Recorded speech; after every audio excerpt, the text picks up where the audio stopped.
اللہ الرحمن الرحیم۔ حضرت سیدنا جابر رضی اللہ تعالی عنہ بیان کرتے ہیں، حضور علیہ الصلوۃ والسلام نے انگلیوں کو چاٹنے کا حکم دیا اور کھانے والے برتنوں کو چاٹنے کا حکم دیا۔ حضور علیہ الصلوۃ والسلام نے فرمایا، تم نہیں جانتے کہ کھانے کے کس حصے میں، کھانے کے کس ذرے میں برکت ہے۔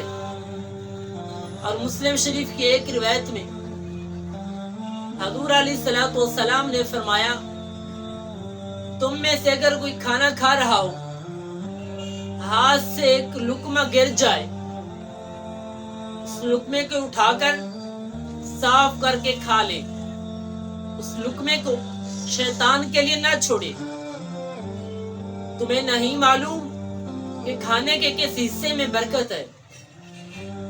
حضور علیہ الصلوۃ والسلام نے فرمایا، کھانا کھانے کے بعد اپنے ہاتھوں کو رومال کے ساتھ یا پانی کے ساتھ صاف نہ کرے، پہلے اپنے ہاتھوں کو، اپنی انگلیوں کو چاٹے، چاٹنے کے بعد رومال کے ساتھ یا پانی کے ساتھ صاف کرے۔